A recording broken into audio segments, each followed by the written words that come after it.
એક પાડી છે, એની ઉપર અમે ફોન મૂકી દેતા હતા અને ત્યાં ઉપર એને ઉતારી દઈએ.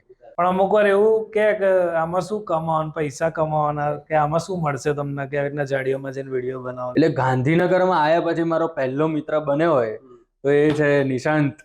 હા, અને સ્ટીલ આવું કહેવાય નહીં પણ અમે લોકો ચેન રાખતા હતા. અને કોઈ અનનોન ચહેરો દેખાય ને અમારી ઉંમરનો, મોટો નહીં, કે જેને પહોંચી વળી એમ એવું બોલે એટલે ચેન મારી દેવાની કાઢે. પ્રવાસ ગયા હતા ને તો એ છોકરીને હું ગમી ગયો હોઈશ. સ્કૂલમાં એવું એ જોવે ને બધું આ બધું ચાલે. મને અમુક તો દ્રશ્યો યાદ છે કે પ્રાર્થનામાં એ બાજુની રોમાં એક્ઝેક્ટ બાજુમાં જ બેસે છોકરીને લઈને, પછી આમ હોય ને આમ કરીને જોવે ત્રાસી નજરથી. આ બધું હતું લાગે છે. બટ સોશિયલ મીડિયાની ઇન્કમ વિશે થોડું જણાવશો? હવે તો 10 સેકન્ડ, 20 સેકન્ડ, 25 સેકન્ડની રીલ્સ જોઉં છો ને, તેની પાછળ માણસની આખા દિવસની મહેનત હોય છે. આજના એપિસોડમાં આપણે એવા જ એક વ્યક્તિને મળવા જઈ રહ્યા છે જેમણે સૌથી અઘરો વિષય એટલે કે કોમેડી.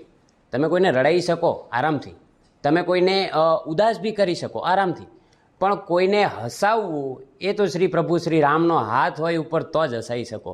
તો આજે આપણે બે એવા જ ચમકતા સિતારાઓને મળવા જઈ રહ્યા છીએ, કલ્પ ત્રિવેદી સાહેબ અને નિશાંત પરમાર સાહેબ.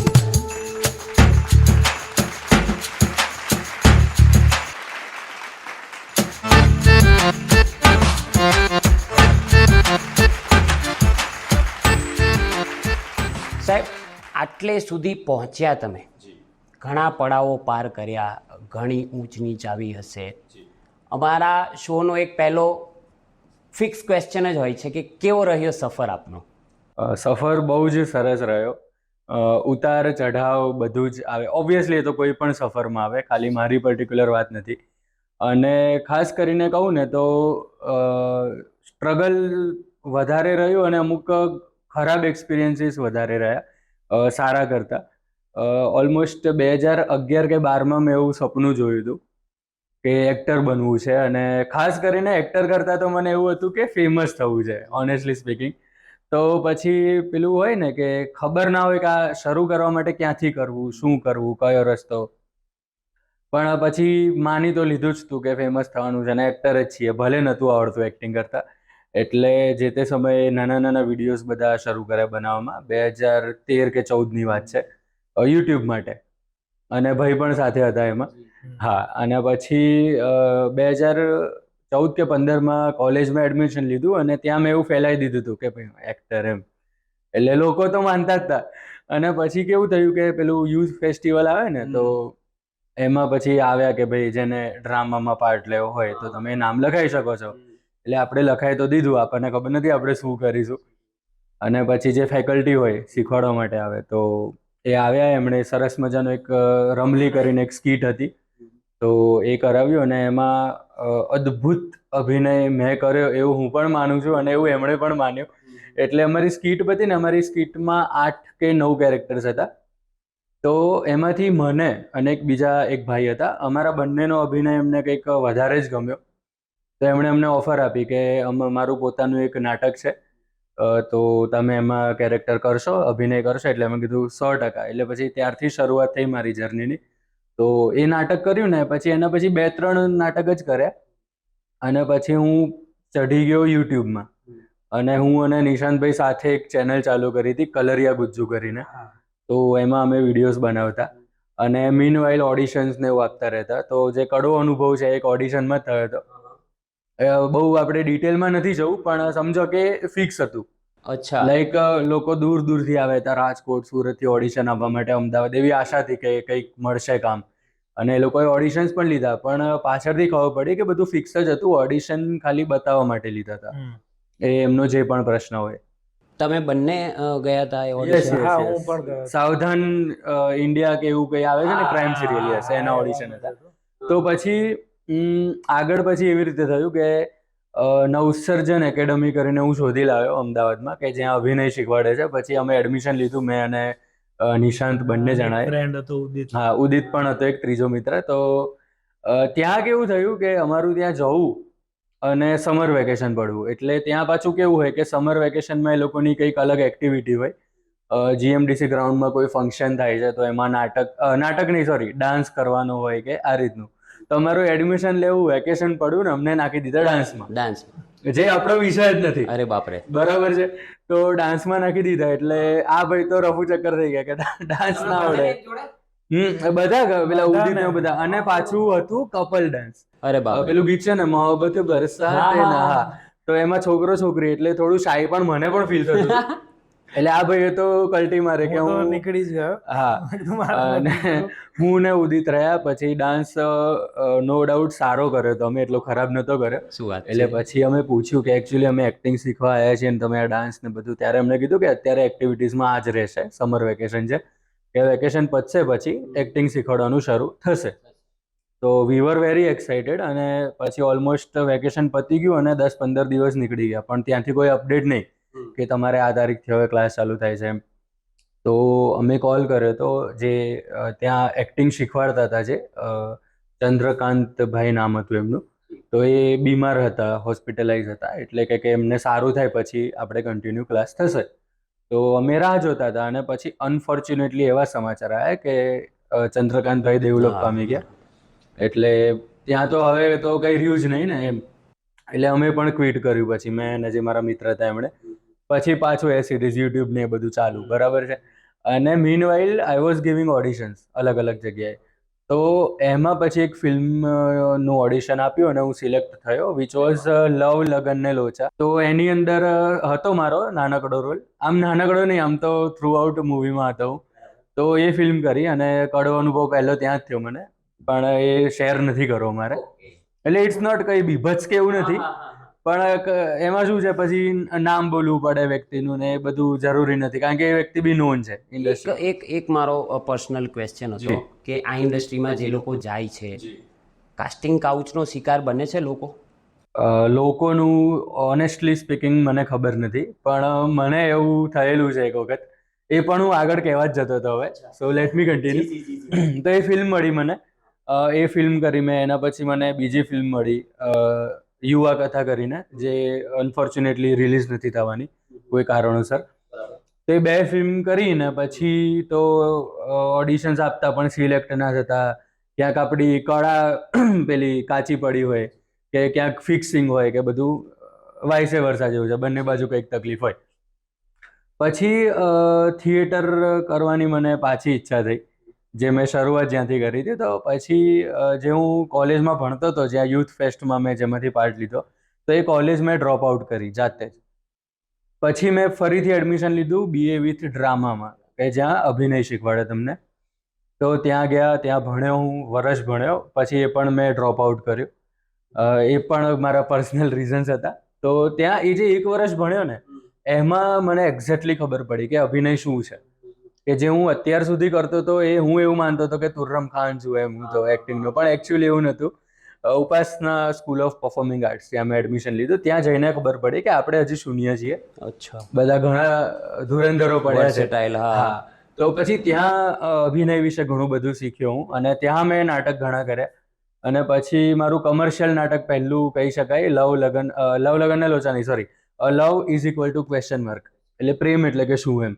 એ મારું પહેલું નાટક હતું કે જેની ટિકિટ્સ વેચાઈ હોય. તો બહુ સારો અનુભવ હતો, અને શો પણ સક્સેસફુલ હતો અમારો. પછી મેં એ ડ્રામાવાળી ડિગ્રી ડ્રોપ આઉટ કરી, અને પછી હું બેઠો તો ઘરે, અને આઈ વોઝ થિંકિંગ કે યાર હું કરીશ શું એમ.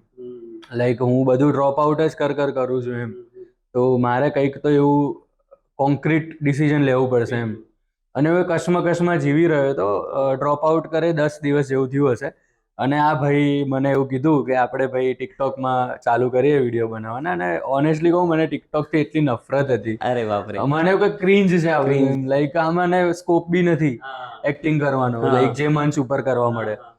પણ ભાઈનો ફોર્સ એટલો બધો હતો ને. એટલે હું પહેલા બેઝિકલી માં વિડિયોઝ બનાવતો હતો. Yes. બેઝિકલી જે ટિકટોક પહેલા હતું, લગભગ Yes. 2014 આસપાસ, 13 આસપાસ. પછી એનું ટિકટોક માં થઈ ગયું, કે મ્યુઝિકલી નું ટિકટોક થઈ ગયું. Yes. અને પછી ટિકટોક માં બી વિડિયોઝ બનાવતો હતો. હમ એમાં સારા એવા ફોલોઅર્સ બી આવી ગયા હતા. પછી મેં એવું કીધું, કલ્પને મળ્યો હતો, મેં કીધું આપણે ટિકટોક માં વિડીયો બનાવી. એને ઘસીને મને ના પાડી દીધી કે બનાવો વિડીયો. એટલે મને ભાઈ પર્સનલી ગમતું નતું, પણ બાળપણનો મિત્ર છે અને ફોર્સ કરે પછી આપણે ઝૂકી જ જવું પડે. એટલે પછી મેં કીધું ભાઈ ચલો બનાવીએ. મેં કીધું બનાવીએ વિડીયોઝ, આપણે બી ફેમસ થઈએ. હા, સારા કન્ટેન્ટ. અને શરૂઆતમાં તો અમે વેટ વાળતા હતા વિડીયોમાં, કારણ કે મને રસ નતો ને. હું આના પેલા એના લીધે બનાવતો હતો કે ભાઈ આને આટલું ઇન્સિસ્ટ કર્યું છે તો ચલો બનાવીએ એમ. પણ પછી કેવું થયું ભાઈ કે અને અમારે એવું બી નથી કે વિડીયો બનાવવાના ચાલુ કરે અને પછી ઓહો વરસ લાગી ગયું ફેમસ છે. સટાસટ લગભગ 1-2 મહિનામાં બે ત્રણ વિડીયો મૂક્યા ને તો વાયરલ થવા માંડે. એટલે વાયરલ થયા ને એટલે મને પાછું મોટિવેશન આવ્યું કે યાર વિડીયો બનાવવામાં મજા તો છે, ફેમ મળે છે જે મારું સપનું હતું. તો પછી મેં કીધું આવું પછી જેમ તેમ નથી બનાવવું, કંઈક પ્રોપર કંઈક આમાં આપણે ઇનોવેશન કરીએ. તો ધેન પરપોટાનું કેરેક્ટર નક્કી કર્યું કે ભાઈ એક આવું કેરેક્ટર કે જે બુદ્ધિ વગરનું હોય, કે જે બધું બાફે, કે વાત ના સમજી શકે. એને કીધું હોય કે તારે ત્યાં જઈને કેરી નથી બોલવાનું તો એ ત્યાં જઈને એવું પૂછે કે અહીંયા કેરી નથી બોલવાનું. તો આ ટાઈપનું કેરેક્ટર. સો એ ફાઇનલ થયું. પછી આવી શુદ્ધ ભાષા પરપોટો બોલે તો મને એવું લાગ્યું કે ના સેટ થાય. એટલે પછી આજે પરપોટાવાળી ભાષા અમે ઊભી કરી કે ભાઈ દેશી અને આવો વોઇસ એનો. કાલે શું કરે છે બબેલા, તને ખબર નહીં પડતી. તો આ બધું અમે પ્લાન આઉટ કર્યું અને પરપોટો નામ થઈ ગયું. પછી પ્રશ્ન રહ્યો કે ભાઈ આનું નામ શું રાખીશું. એટલે પછી એના ઉપર થોડું કશમકશ કર્યું, વિચાર વિમર્શ કર્યા ને પછી મેં કીધું પરપોટો કે જે એકદમ બોઘા જેવો છે, મૂર્ખ ટૂંકમાં એમ. અને અપોઝિટ જે નિશાંત છે એ બહુ મેચ્યોર અને સમજી શકે વાતને એવો છે. તો એટલે ભણેલા ગણેલા એમ, વિલાયતી ઇંગ્લિશ એ સેન્સમાં. તો પરપોટાનું ઇંગ્લિશ થાય બબલ. તો અમે એને બબલ નામ રાખી તે દીધું. રીતના નામ પાડી અને પછી અમે પ્રોપર વિડીયોઝ બનાવવાના ચાલુ કર્યા એફર્ટ કરીને.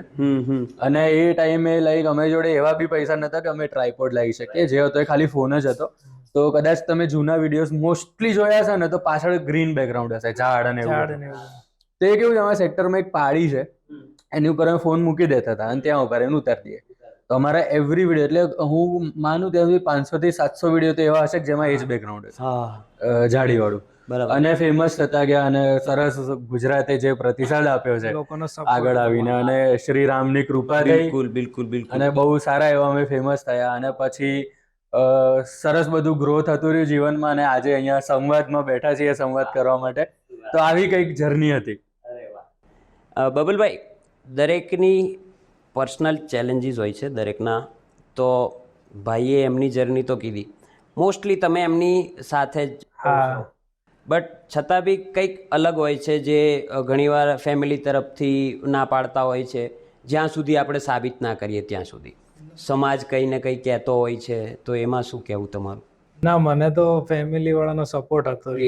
મારા મમ્મી પપ્પા તો મને કહેતા, પણ અમુક વાર એવું કે આમાં શું કમાવાનું, પૈસા કમાવાના, કે આમાં શું મળશે તમને, કે આવી રીતના જાડીઓમાં જઈને વિડીયો બનાવો શું મળશે, આવી રીતના ટોકતા હતા. પણ અમે કન્ટિન્યુ જ રાખ્યું કે ના, કરવું છે. સારું, કન્ટિન્યુ. પહેલા તો હું ઘરે બનાવતો હતો વિડીયો, કાચ આગળ ફોન મૂકીને મ્યુઝિકલીમાં ડાયલોગ કે કોઈ ગીત હોય એના ઉપર પેલું ગાવાનું હોય ને એ રીતના એવા વિડીયોઝ બનાવતો હતો પહેલા તો. પછી મારા અંજળે વાત થઈ કે આપણે કંઈક બનાવીએ, હવે 2 જણા ભેગા થઈને કરીએ. પછી ટિકટોકમાં બનાવ્યા, 2 મહિનામાં વાયરલ થઈ ગયા. ગજબ. હા, પણ તમારા બંનેનું કામકાજ બાપરે, હું તો કેટલા ટાઈમથી ફોલો કરું છું. અરે મળ્યા આજે એ વસ્તુ અલગ છે, બાકી કેટલા ટાઈમથી ફોલો કરું. ક્યાંક કમેન્ટની રિપ્લાય મળે એવી આશાએ કમેન્ટ નાખતા હોઈએ છે. તમારી કોમેન્ટ મેં જોઈ હતી, હમણાં જ આવી હતી લગભગ. અને એક વસ્તુ મિસ થઈ ગઈ, જે આપણે કાસ્ટિંગ કાઉચની વાત થઈ અને મેં કીધું કે મારી સાથે બન્યું, તો એ વાત સ્કીપ થઈ ગઈ. તો યસ, એમાં એવું હતું કે મને ફેસબુકમાં મેસેજ આવ્યો હતો. એક ડિરેક્ટર હતા, મેલ, અને હી વોઝ લાઈક કે મારા આલ્બમ સોંગમાં લીડ આપી દઉં તને, તારો લુક છે હીરોનો એમ. તો આપણે તો ના જ પાડીએ ને યાર. એટલે મેં કીધું અરે સાહેબ થેન્ક યુ. તો કે તમારે મળવા આવવું પડશે, અમારી ઓફિસ છે અહીંયા કલોલમાં, તો રૂબરૂ આવો આપણે વાત કરીએ. મેં કીધું ઓકે સર. નંબર એક્સચેન્જ થયા, વાતચીત થઈ. પછી ફોન મૂકતા હી વોઝ લાઈક કે હું તમને એડ્રેસ મોકલું છું અને બને તો એકલા આવજો. એટલે મને ત્યાં જ હું તો બકવાઈ ગમે, તો આવું કોણ કે યાર. એટલે મેં કીધું વાંધો નહીં. પછી હું તો ઇન્ટેન્શનલી હું એકલો જ જવાનો હતો, પણ આવું કીધું ને એટલે હું કોકને લઈ ગયો હતો. હવે કોઈ મિત્રને, મને યાદ નથી, તું હતો? કોક હતું મારી જોડે. તો અમે લોકો ત્યાં ગયા, બરાબર છે, એમની ઓફિસમાં. તો એમની ઓફિસ 2 રૂમની ઓફિસ હતી. લાઈક અહીંયાથી એન્ટર થયા તો પહેલા રૂમમાં સોફા પડ્યો છે, સામે ટેબલ અને એમની ખુરશી, અને બાજુમાં બીજો રૂમ છે જ્યાં ફ્રીજ, પલંગ બધું એ રીતના પડ્યું છે. અને હું બેઠો ને પછી બધું પાણી વાણી આપીને પછી વાતચીત થઈ.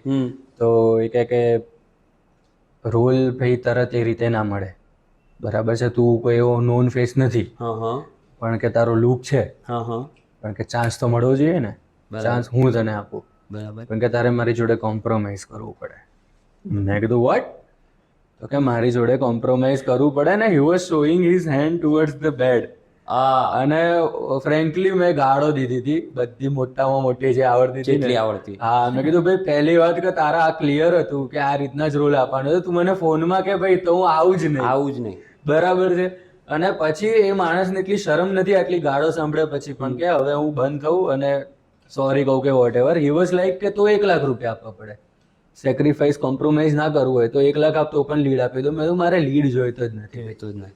મેં કીધું આજ નહીં તો કાલ હું લીડ કરીશ. મેં કીધું મારે જરૂર નથી. મેં કીધું આ પ્રકારનો હું માણસ બી નથી અને તને હું એક્સપોઝ કરી નાખીશ, તું જો એમ કરીને હું નીકળે. તો જો કે કરે નથી expose. I am still not giving his name.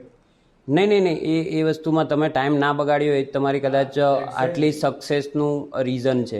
અને એ તો ના છે ભાઈ, હું તો અગેન્સ્ટ છું એ વસ્તુને. કારણ કે કાલ ઉઠીને આપણી બેન દીકરી આ ફિલ્ડમાં આવે બિલકુલ.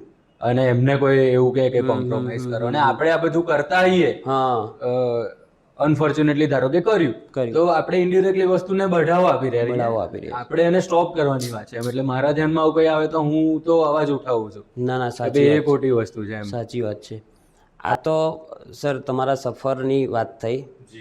સફર પહેલા બાળપણ, હા, સ્કૂલિંગ, દફતરના ઘા કરવા મે બી કરતા જ હશો, જે પ્રમાણે તમે એટલા મસ્ત મોલા મસ્ત સ્વભાવના માણસ છો, તો એ બધી વસ્તુઓ યાદ આવે. બાળપણ કેવું રહ્યું તમારું?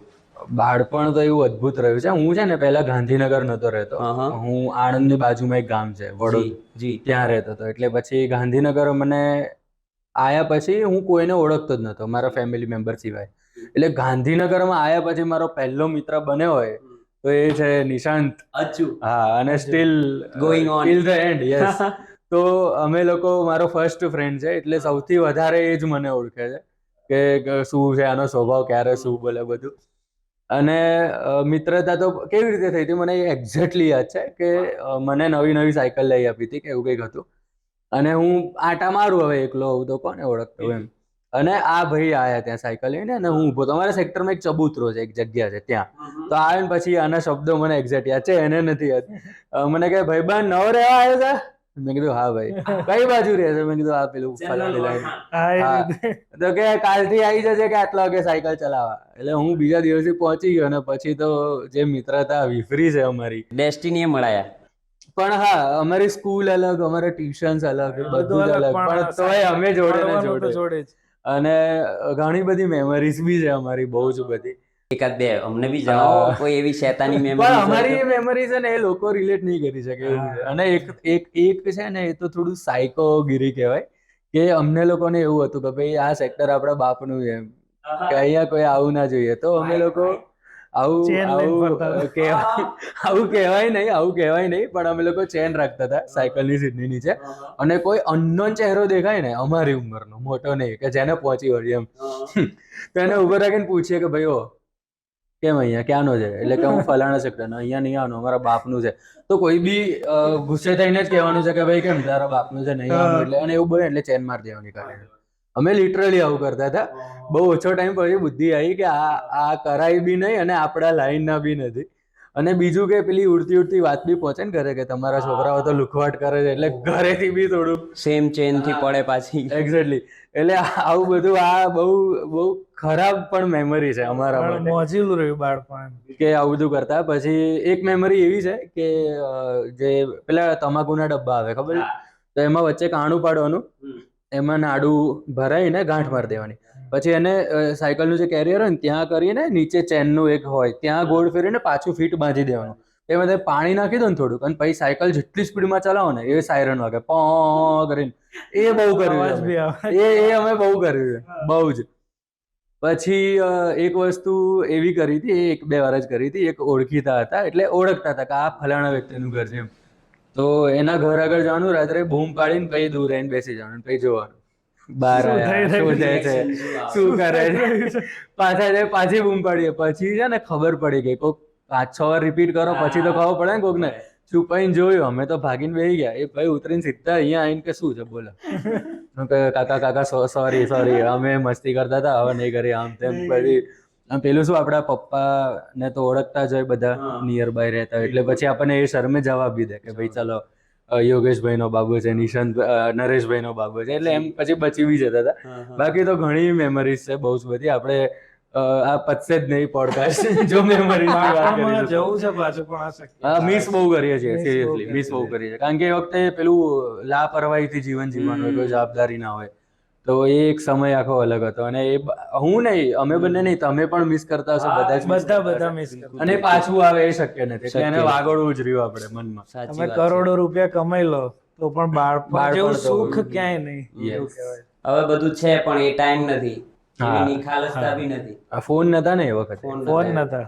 કમ્યુનિકેશન વધારે થતું. સાચી વાત. ત્યારે બેસીને સાથે અમે ગામડામાં હતા ત્યારે લાઈક અમને ખબર હોય કોના ખેતરમાં કાકડી વાવેલી છે, કોના ખેતરમાં તરબૂચ છે, કોના ફળિયામાં જામફળી છે, કોના આંબામાં ખાટી કેરી કે પેલી તોતાપુરી આવે ખબર, એ છે ને કાચી બી ખાઈ શકો છો. કોના ખેતરમાં તોતાપુરી છે. આ બધી વસ્તુ નક્કી કરી નાખો એટલે જેવા શું હોય વસ્તુ છે, પણ આ બધું થતું. પડે બહુ નાનપણમાં સાચી પડે વાત તો કીધી કે હવે એ વસ્તુ પાછી આવવી અતિશય અઘરી છે, અઘરી નહીં, અશક્ય જ છે. અશક્ય જ છે, અશક્ય જ છે. સ્કૂલ કોલેજમાં કોઈ કાંડ કર્યા હોય એવું જોરદાર કાંડ આમ હમણે કર્યા હશે કાંડ. હું કાંડ તો તો બહુ બધા કરેલા છે. કાલથી ના આવતા એવું કહી દીધું. હું છે ને પર્સનલી હું બહુ શાય હતો. શું વાત કરો? સ્કૂલમાં હા, બહુ જ શાય હતો, બહુ જ શાય. હું પણ શાંત હતો થોડું. એ શાંત હતો પણ શાય નતો, હું તો શાય હતો એમ. હા, પેલું શું કહેવાય, મને મોસ્ટલી છે ને કેવું છે કે મારી હેલ્થ થોડી નાનો હતો ને ત્યારે નથી સારી રહેતી. તો એ ટાઈમે સ્કૂલમાં કીધેલું હોય ને કે ભાઈ આ છોકરો થોડો હેલ્થ એટલે થોડું એ કરવું એમ, એટલે મારી પર કોઈ સ્ટ્રિક્ટ ના રહે શિક્ષકો, અને એનો હું દુરુપયોગ કરું કે ચાલુ ક્લાસમાં વાતો કે કોકને હેરાન કરવાના ના બધું. ને પછી કંઈક અવાજ થાય એટલે ટીચર કે કોણ હતો, ઊભો થા. એટલે આપણે ઊભા બી થવાનું, ગાય જેવું મળે કે તું છે, બેજા. કારણ કે આને તો ભાઈ કે આ બીમાર છે બિચારો. ઇવન હું લેસન બી મેં મારા જીવનમાં કદી હોમવર્ક નથી કર્યું, કદી. પેલું ખબર છે પેલું છેલ્લી પરીક્ષા પતે, વેકેશન પડવાની પહેલા બધું આપે, આખા વર્ષનું બધું કઈ આપી જ નથી મેં મારા લાઈફમાં. મને ઊભો કરે લેસન માટે કે ભાઈ જેણે લેસન ના કર્યો ઊભા થઈ જાય, એટલે આપણે ઊભા થઈએ. લાઈન 60 ફૂટ પટ્ટી મારતા મારતા આવે ને મારો ને તું બે જા. અને મેં જે દુરુપયોગ કરે છે ભાઈ આ વસ્તુનો, ઓનેસ્ટલી જબરજસ્ત એમ. મેં જેટલું રેઢિયાળપણું થાય ને એટલું કર્યું છે, પણ હું શાય હતો, બોલી નતો શકતો હું. ઇવન એક છોકરી હતી, 7મા ધોરણની વાત છે, તો અમે પ્રવાસ ગયા હતા ને, તો એ છોકરીને હું ગમી ગયો હોઈશ. અરે વાહ. હા, એટલે પછી, અને હું તો શાય હતો, મને ગમે નો પ્રેમ. મને ગમે તો પણ હું તો શાય હતો, સમજો તમે. એટલે પિકનિક તો પતી ગઈ, પણ પછી સ્કૂલમાં એવું એ જોવે ને બધું આ બધું ચાલે. મને અમુક તો દ્રશ્ય યાદ છે કે પ્રાર્થનામાં એ બાજુની રોમાં એક્ઝેક્ટ બાજુમાં જ બેસે છોકરીની લઈને, પછી આમ હોય ને આમ કરીને જોયા ત્રાસી નજરથી, આ બધું હતું. પણ હું તો શાય હતો એટલે મેં કદી કોઈ અપ્રોચ કે એવું કંઈ કર્યું બી નહીં. અને થયું કેવું કે કંઈક મિસઅન્ડરસ્ટેન્ડિંગ થઈ હશે ને કે વોટ એવર, પણ વાત ટીચર જોડે પહોંચી ને પછી ટીચરે મને બોલાવીને બે સટાસટ આપી દીધી. એ વખતે કે તું બીમાર હોય કે ગમે તે હોય કે છોકરોને હેરાન કર્યું, હું એટલું બી નતો બોલી શક્યો ટીચરની સામે કે ટીચર મેં કંઈ કર્યું જ નથી. હું એટલો શાય હતો એમ, મેં ખાઈ લીધી પણ હું બોલી ના શક્યો એ ટાઈમે. એટલે આટલો ઇન્ટ્રોવર્ટ હતો હું સ્કૂલમાં. અને અત્યારે બધું ફૂટી ફૂટીને બહાર નીકળે છે. હવે મને કોઈ ક્યાંય અચકાતો નથી બોલવામાં. તો આવું બધું હતું, સ્કૂલમાં શાય હતો. અને કોલેજમાં થોડો ફાલ્યો હતો, કારણ કે પેલું ઇમેજ પાડી હતી ને કે ભાઈ એક્ટર, એટલે ઇમેજ પાડી હતી ને એટલે લોકો એમ બી બહુ સારી રીતે બોલાવતા હતા કે ભાઈ એક્ટર છે એમ. અને પછી તો બધું ગ્રોથ. ભાઈ ઘણા વિષયો ઉપર લોકો રીલ્સ બનાવતા હોય છે. તમે કીધું તેમ પહેલાં તમે જાતે શૂટ કરતા, અલગ અલગ ટોપિક્સ હોય છે, પણ તમે સૌથી અઘરો વિષય કેમ ચૂઝ કર્યો? કોમેડી સૌથી અઘરો વિષય કહેવાય. કોઈને હસાવવું ને એટલે પરસેવા નીકળી જાય, તો સૌથી અઘરો વિષય જ કેમ ચૂઝ કર્યો? અમે એવું કંઈ સ્પેસિફિક બેસીને ચર્ચા નથી કરી કે આપણે આ જ જોનરામાં જ વિડીયો બનાવીએ. કોમેડી ચાલતું હતું માર્કેટમાં એ વખતે, તો અમે કીધું આપણે બી ચાલુ કરી દઈએ. અને છે અઘરો વિષય તો 100% છે કોમેડી. અને એને ચાલુ કેમ રાખ્યો એવું પૂછો તો હું જવાબ આપી શકું કે હું જેમ પેલું ડ્રામાનું ને બધું ભણેલો છું, તો હું એક્ટ કરી શકું છું બીજું પણ. લાઈક નવરસ હોય અભિનયમાં, તો comedy is not a single. હાસ્ય રસ એકલો નથી, બીજા રસ છે એ પણ કરી શકું છું. પણ સ્ટીલ મેં હાસ્ય એટલે કન્ટિન્યુ રાખ્યું છે કે અત્યારના સમયમાં લોકો એટલા વ્યસ્ત હોય છે જીવનમાં, અને એકદમ ટિપિકલ ગુજરાતી ભાષામાં કહું તો બધાના એટલા કઠલા હોય છે પોતપોતાના જીવનમાં કે લોકો સ્ટ્રેસમાં રહેતા હોય છે, અને એ સ્ટ્રેસની અંદર એક નાનકડા ટાઈમ ઝોનમાં, એ ડ્યુરેશનમાં તમને થોડી ખુશી મળી જાય તો ગમે, થોડું હળવાશ થઈ જાય. તો એ આપવાનો પ્રયત્ન કરીએ છીએ એ લોકોને, અને નો ડાઉટ ઘણા બધા લોકોના મેસેજ પણ આવતા હોય છે કે તમારા વિડીયો જોઈને ફ્રેશ થઈ જવાય છે, ઓફિસથી છૂટીને થાકીને તમારા વિડીયો જોઈએ, અમારો બાબો તમારા વિડીયો જોઈને જ સૂવે છે, અમારે જમતા તમારા વિડીયો જ ચાલતા હોય છે. અને the best compliment I got is કે એક ભાઈનો મેસેજ હતો કે મારી વાઈફની ડિલિવરી હતી અને લેબર પેન થઈ રહ્યું હતું એને જબરજસ્ત, અને એ વખતે મેં તમારા વિડીયોઝ એની સામે આમ ધરી રાખ્યા હતા ચાલુ કરીને, અને એનું થોડુંક ધ્યાન તો વિડીયોમાં આવી જ ગયું હતું, અને ટૂંકમાં હેલ્પફુલ હતું. એમ એવું નહોતું કે પેન જતું રહ્યું હતું. લેબર પેન ઇઝ બહુ મોટી વસ્તુ છે, પણ આ કોમ્પ્લિમેન્ટ બહુ જ સારું હતું મારા માટે કે ભાઈ છે, લોકોને ફરક પડે છે મારા વિડીયોથી, અને મારા વિડીયોઝથી હાસ્ય મળે છે, તો એટલે પછી કોમેડી કન્ટિન્યુ રાખ્યું છે. અને મને એટલું બધું અઘરું નથી લાગતું કોમેડી, સાચું કહી દઉં, કારણ કે ઇવન ક્યાંક કોઈ ચાહક મળી જાય તો એ લોકો, ઘણા લોકો કહેતા હોય છે કે કંઈક કોમેડી કરો ને, કંઈક કોમેડી કરો ને, તો હવે એ વખતે તરત મગજમાં એવો કોઈ જોક આવે નહીં, ભલે આટલા વિડીયોઝ બને પણ તરત ક્લિક ના થાય ને, તો હું ખાલી એટલું કહું, અલે અત્યારે તો હું કોમેડી કરું, તો એમાં પણ ધે લાફ. આમાં પણ લોકો હશે. તો for me it is not અઘરું, કારણ કે હું આવી રીતે બોલી નાખું તો હસી જાય છે લોકો. વાતમાં કઈ જોક નતો, પણ બસ એ ટોન, એ લહેકો, એ અવાજ, એ જેસ્ચર્સ, તો એનાથી જ રમૂજ ઊભી થઈ જાય છે. તો મને અઘરું પર્સનલી નથી લાગતું. બિલકુલ બિલકુલ.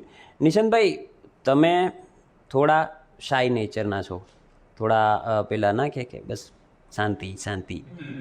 તમે કોમેડીમાં, અને મેં જોયું છે તમારું કામ, આ અત્યારે જે છો એનાથી તો આમ 100% અલગ છો, જે વિડીયો વખતે તમે થઈ જાઓ છો તે, તો એ કઈ રીતે અંદરથી કાઢો છો? કઈ નહીં, આવી જાય છે એમાં આપમેળે આપમેળે આવી જાય છે. બિલકુલ બિલકુલ. શરૂઆત કરી હા. સારું, બસ કોમેડીમાં જ એવું છે, કોમેડી જ બને એ વિડીયો આવી ગયો અંદર. બિલકુલ બિલકુલ બિલકુલ. અત્યારે તમે જોઉં છો, પહેલાં જે જોની લીવર, કાદર ખાન, પછી અમુક પરેશ રાવલ સર છે, એ લોકોની કોમેડી શુદ્ધ હતી. જી. હવે વલ્ગારિટી એટલી વધી છે કે વાત જવા દો, વલ્ગારિટી વિના કોમેડી જ નથી થતી.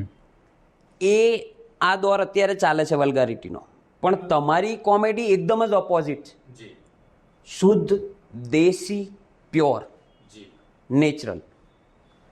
આ કઈ રીતે કાઢો છો તમે? લાઈક આ વલ્ગારિટી વિના કોમેડી કરવી અત્યારે કોઈને અજીબ લાગે, યસ. તો આ કઈ રીતે પકડી રાખો છો? એમાં એવું છે કે જ્યારે શરૂઆત કરી અમે, તો ત્યારે તો સ્વાભાવિક પેલું હોય જ ને કે ભાઈ ગાળો વાળો નહીં એમ, તો અમે શરૂઆત તો એ રીતે જ કરી હતી, બધું ચોખ્ખું ચોખ્ખું જ બનાવવાની. અને વાયરલ થયા પછી અમને ઘણી વાર એવો વિચાર આવ્યો કે યાર આ બધા પેલા નોનવેજ જોક્સ મારીને યાર જબરું વાયરલ થાય છે બધાનું એમ, કે આપણે કોણ કરાય નહીં યાર, આપણે તો મેં કીધું મમ્મી પપ્પા જોતા હોય આ તે. અને મેઇન વસ્તુ તો એ છે કે ફેમસ થયા પછી અમારી જે ઓડિયન્સ છે ને એનું કોઈ સ્પેસિફિક એજ ગ્રુપ નથી, લાઈક નાનું બાળકથી માંડીને વયસ્ક લોકો સુધી અમારા વિડીયો જોવે છે. તો અમારે તો બધાને ધ્યાનમાં રાખવા પડે ને, લાઈક વલ્ગર બનાવીએ તો એક પર્ટિક્યુલર યુવા વર્ગને કદાચ ગમે, તો અમારી ઓડિયન્સ સીમિત રહી જાય. અને પહેલેથી જો એ હોત તો અલગ વસ્તુ છે, પણ અમારે પહેલેથી બધી ઓડિયન્સ છે. હવે ગાળો ને બાળો બનાવીએ કોકના, જેમ કે મેં વાત કરી કે અમારો બાળક તમારા વિડીયો જોતા જ ખાય છે કે શું છે, તો એના ઉપર તો ખરાબ અસર પડે જ, બરાબર છે ને. એ આપણે એ કરવા માટે ફેમસ નથી થયા. અને બીજું કે એવું કંઈક બનાવીએ તો એ શીખે પણ ખરો, અને ત્રીજું કે એના મા બાપ એને આપણા વિડીયો જોવાના બંધ કરાવી દે, તો અમારા ફોલોઅર્સ પણ ઓછા થાય. અને વલ્ગારિટી વગર કોમેડી શક્ય છે, જેમ કે શાહબુદ્દીન રાઠોડ સાહેબ છે, હા, પછી સાયરામ દવે સાહેબ પણ બહુ સખત સાહિત્ય સાથે હસાવતા હોય છે, માયાભાઈ છે, હકાભા ગઢવી છે, પછી ધીરુભાઈ સરવૈયા છે, દેર આર સો મેની કોમેડિયન્સ, એક અમિત ખુવા છે. જી. તો આ લોકો હસાવે જ છે ને, કોઈ અભદ્ર ભાષા પણ નથી હોતી, કે એવું પણ નહીં કે કઈ ડબલ મિનિંગ હોય, રાઈટ? તો શક્ય છે એમ, એ જરૂરી નથી કે તમારે વલ્ગારિટી કરવી છે. અને બીજી વસ્તુ, મારો જે ઓપિનિયન છે વલ્ગર કોમેડી ઉપર, તો એ પણ અત્યારના સમયમાં ઇટ્સ ઓકે, જેને જોવી છે એના માટે. ઓકે. જે વર્ગ એને જુએ છે તો એના માટે કોમેડી બને છે તો ઇટ્સ ઓકે, પણ અમારા વિષયની વસ્તુ નથી એ, સમજ્યા કે? અને અમે કરીશું પણ નહીં એ પ્રકારની કોમેડી. પણ જે કરે છે એ પણ ખોટું નથી, પણ હા એનો એક નેગેટિવ પોઈન્ટ એ છે કે ભાઈ સોશિયલ પ્લેટફોર્મ પર તમે એ રીતે ના મૂકી શકો કે આટલા જ લોકોને દેખાય. એ તો સર્વત્ર બધા જોઈ શકવાના છે, તો એ થોડો નેગેટિવ ઇમ્પેક્ટ પડે. પણ મારે કોઈ વસ્તુ નથી જોવી તો મારી જોડે ઓપ્શન છે બ્લોક કરવાનો, નોટ ઇન્ટરેસ્ટેડ એવો ઓપ્શન આવે છે, તો એ કરી શકાય. એટલે nonveg comedy, vulgar comedy is okay મારા પોઈન્ટ ઓફ વ્યૂથી, જેને જોવી છે એ વર્ગ માટે. અને તમે ને હું પણ એન્જોય કરતા જઈશું. ઘણી સ્ટેન્ડઅપ કોમેડી હોય છે જે અમુક વલ્ગર હોય છે, તો મજા આવતી હોય છે, કારણ કે એ પણ એક એન્ટરટેનમેન્ટનો એક પાસું છે. પણ એ છે ને એનું એક એના પણ લિમિટેશન્સ હોવા જરૂરી છે, હું એવું માનું છું. કે પછી તમે સાવ વલ્ગારિટી પર એટલે બેફામ એવું નહીં એમ. જેમ કે આ તો આપણા ગુજરાતમાં તો થોડું ગરિમા લોકો જાળવે છે, પણ અમુક જે સિટીઝ છે, હા, તો ત્યાં તો આ બધું થોડું લિબરલ છે. લાઈક બાપ દીકરો કોમેડી જોવા, સ્ટેન્ડઅપ કોમેડી જોવા ગયા હોય કે જ્યાં વલ્ગારિટી ચાલતી હોય, તો છે એવો વર્ગ એમ. તો એવું છે કે ભાઈ તમને ના ગમતું હોય તમે ના જુઓ, પણ બનાવવા વાળો ખોટો છે એ કેવું પણ ખોટું છે. આવો પોઈન્ટ ઓફ વ્યૂ છે. બટ નિશાંતભાઈ, તમને નથી લાગતું કે ક્યાંક ને ક્યાંક એ અસર કરતું હોય છે લોકોની લાઈફમાં? તમારી જે તમારું પેજ ખોલતા પહેલાં સહેજ બી બીક ના લાગે? તમારી કોઈ રીલ કોઈ મોકલે ને સહેજ બી બીક ના લાગે? સર, વલ્ગારિટી પરથી યાદ આવે કે તમારી પ્રોફાઇલ ઓપન કરવા પહેલાં સહેજ બી ડર ના લાગે? તમારી રીલ કોઈએ શેર કરી હોય ને, અમારી ગ્રુપમાં થતી જ હોય છે, બરાબર? તો એ સાંભળતા પહેલાં ઇયરફોન શોધવા કે વોલ્યુમ ડાઉન કરવા મથવું ના પડે. પણ ઘણીવાર એવી રીલો આવે છે કે જેને આપણે સાંભળી નથી શકતા જાહેરમાં, અને એનો અસર બાળકો પર પડે, પછી માણસની માનસિકતા પર બી પડે. તમારી રીલો જોવાથી કંઈક ને કંઈક શીખવા મળે. ઇવન કોઈ એક્ટિંગમાં રસિક હોય ને તો એને શીખવા મળે કે કોમિક ટાઈમિંગ કોને કહેવાય. તો એવી અસરો જે પડે છે તેના વિશે શું કહેવું તમારું, કે એ કઈ રીતે હિટ કરે મગજને? ઘણીવાર અસરો એની ખરાબ પડતી હોય છે, જેમ તમે કીધું કે બાળકોને મા બાપ ના જોવા દે. તો ક્યારે એવું થયું છે કે અમુક વસ્તુ તમારી સામે બની હોય કે ભાઈ નહીં આ નહીં જોવાનું, એની જગ્યાએ આ જુઓ? યસ, થયેલું છે. એક બહુ જ નોન ક્રિએટર છે ગુજરાતના જ, અને અહીંયા બેઠેલા બધા ઓળખે છે એમને, will not say the name. તો એમના વિશે જ મેં એવું સાંભળ્યું હતું એક જણના મોઢે કે ભાઈ એમના વિડીયોમાં ક્યારેક થોડો એવો ગાળ આવી જતી હોય છે. એવી ગાળ નહીં જે સાવ બીભત્સ નહીં, પણ એક બાળકના લેવલે વિચારીએ તો ખરાબ. હા, જે આપણે તો કદાચ નોર્મલી અત્યારે બોલતા હોઈશું મિત્રોમાં એવી ગાળ, તો કે અમે તો નથી જોવા દેતા એના વિડીયોઝ કે મારા બાબાને, કારણ કે એ ગાળો બોલે છે. તો એવું બધું થતું હોય છે. અને આપણી વાત રહી મેચ્યોર, જે કહી શકાય કે સમજો ને 18 પછીની દરેક વ્યક્તિ, તો એના માટે તો વોલ્યુમ ડાઉન કરવું એ બરોબર છે, પણ એના ઉપર તો અસર ના થાય, કારણ કે એ શીખ્યો હોય ત્યારે જ એને એવા મિત્રો મળ્યા હોય ને ત્યારે જ એને એવી રીલ આવતી હોય. ખ્યાલ આવ્યો કે તમે ને હું છીએ એવા ગાળી કરવા વાળા, તો જ તમે મને એવી રીલ મોકલશો ને. તો એ તો કઈ બિગ ડીલ નથી. પણ હા, એવું તો ક્રેક થઈ શકે ને કે ભાઈ ઓકે, ફલાણા ક્રિએટરની રીલમાં ગાળો હોય છે તો આપણે પહેલેથી જ ધીમું કરી દેવાનું, એવું લફડ ફફડ ઉતાવળ કરવાની જરૂર નથી. અને એવી જગ્યા હોય કે જ્યાં આમ કે ભાઈ થોડાક અવાજે સાંભળીશું તો સંભળાઈ જશે, તો ભાઈ રાહ જોવા જતી તો રહેવાની નથી રીલ. તો there are so many option. સેવનો ઓપ્શન આવે જ છે ઇન્સ્ટાગ્રામમાં, તો સેવ કરી શકાય. એટલે બાળકના એના ઉપર અસર પડી શકે કે જે બાળકને નથી આવડતું એ શીખશે. અને આવા જોક્સ મેં સાંભળેલા છે, રિયલમાં તો ખબર નહીં થયું હશે કે નહીં, પણ પેલું બાળક કંઈક એવી વસ્તુ સાંભળે ને પછી એના પપ્પાને પૂછે કે પપ્પા આનો મિનિંગ શું, એટલે પપ્પા પાછું એને કંઈક બીજું સમજાવી દે, અને પછી બાળક એ બીજું શીખેલું હોય ને એ ક્યાંક જઈને બોલે, એટલે આબરૂના ધજાગરા થઈ જાય કે અરે આવું શીખવાડું છે બાળકને. આવા જોક્સ મેં સાંભળ્યા. જોક બહુ ખતરનાક છે પણ કહેવાય એવો નથી. હા, તો આવું થઈ શકે કે બાળક ના શીખવાનું શીખે, અને એ સમય નથી કે એટલી નાની એજમાં એ વસ્તુ શીખે એમ. અને મારા વિડિયોઝ દરેક એજના લોકો પાસે જોતા હોય. હા, એટલે આજ નહીં તો કાલ બાળક બી મોટું થઈને શીખવાનું તો છે જ, બરાબર છે, પણ એની એક ઉંમર આવે ત્યારે શીખે તો વધારે સરાહનીય છે એ વસ્તુ. યસ સર, ઘણા કોન્સેપ્ટો ઉપર તમે લોકો બનાવો છો. આ કોન્સેપ્ટ જે મળે છે એ સ્પેશિયલી કઈ શોધખોળ હોય છે કે બસ કંઈ જોયું ને કે આના પર બી આપણે બનાવી શકીએ એવું હોય છે? અમુક વાર શોધખોળ હોય છે હા. અને અમુક વાર કોઈ ઘટના એવી બની જાય તો એના ઉપર બનાવી દઈએ વિડીયો, કોઈ બી જી. ઘટના લાઈફમાં બની જાય. કારણ કે મહેનત તો સખત લાગે એમાં, એ તો ખ્યાલ આવે સર. જે રીતે તમે વાત કરી અત્યાર સુધીની તમારી સફરની બધી વસ્તુ, મહેનત તો સખત લાગે કોન્ટેન્ટ શોધવામાં. તો કઈ રીતે શોધો છો તમે મેઇનલી? ઓકે, હા. સૌથી મેઇન વસ્તુ તો છે કે ઓબ્ઝર્વેશન અરાઉન્ડ યુ. ઓકે. આપણી આજુબાજુમાં જે ચાલી રહ્યું હોય અને એક કલાકારની નજર તો એવી હોય જ કે બધું ખણખોતર ચાલુ હોય એમ મગજમાં. એટલે એવું કંઈ ઓબ્ઝર્વ કરવાનું અને એના પરથી ઇન્સ્પાયર થઈને તમે કોન્ટેન્ટ અમે બનાવીએ છીએ ઘણી વખત. અને અમુક વખત ઘટના જેવી બને તમારી સામે કે એ જ Moment બનાવી દેવાની. બિલકુલ. પછી ગૂગલમાં ગુજરાતી જોક્સ, પછી હિન્દી એમાં જોક્સ, થોડું મિર્ચ અને મસાલા નાખી દેવાનું. એમાં જે અદ્ભુત લાગે જોક તો એમાં થોડું બધું ખણખોતર કરવાનું, થોડું સુધારા વધારા કરીને બનાવીએ. અને અમુક વખતે છે ને અમને કોકનો વિડીયો એટલો ગમી જાય છે કે અમે એનું રિક્રિએશન કરી દઈએ છીએ. તો એવું અમે તો કોઈ સીમા નથી એમ. અને અમને તો ઇવન કોઈ કમેન્ટમાં કહે ને કે આ તો ફલાણાની કોપી, એટલે હા ભાઈ હું તો રિપ્લાય કરું છું. મેં કીધું જેની કોપી મારી એનું આઈડી બી મેન્શન કરીને કહું કે આની કોપી. તું કહે છે ને કે ફલાણા કોકની કોપી મારી, હું તને કહું કોની કોપી મારી, મને નથી શરમ. કારણ કે મને તો as a creator, as a કલાકાર મને આનંદ થવો જોઈએ એ કામ કરવામાં, ભલે એ કોપી હોય. અને કોન્ટેન્ટ કેવી વસ્તુ છે ભાઈ ખબર છે કે હવે ક્યાંક ના ક્યાંક કંઈક ના કંઈક તો રિલેટ થઈ જ જાય. ખબર પડી? હા. તમે અત્યારે કોઈ વિડીયો જોશો ને તમને નવો જ લાગશે કે વાહ ભાઈ પહેલી વખત મેં આ પ્રકારનું કોન્ટેન્ટ જોયું. અને એના 10 દિવસ પછી તમે સેમ કે સિમિલર કોન્ટેન્ટ વાળો વિડીયો જોશો કે જે આના પણ પહેલા મુકાયેલો હશે. તમે જે પહેલા જોયો વિડીયો મહિના પહેલા મુકાયો છે અને તમને નવો લાગ્યો. 10 દિવસ પછી તમે બીજો સિમિલર વિડીયો જોયો, એ 6 મહિના પહેલા. તો એનો મતલબ એ નથી કે આણે આની કોપી કરી. ધે ગોટ ઇન્સ્પાયર્ડ અને સેમ વસ્તુમાં ઇન્સ્પાયર થાય. આ વસ્તુ છે. ઇવન તમે ગીતો સાંભળશો અમુક હિન્દી ફિલ્મો તો ઘણાના ટ્યુન સેમ આવશે. હા, ઓલમોસ્ટ યસ. એનો મતલબ એ નથી કે તે કોપીડ, હા. એ ઇન્સ્પાયર્ડ થયા અથવા તો કોઇન્સિડન્સ થયો, એ કહી શકાય.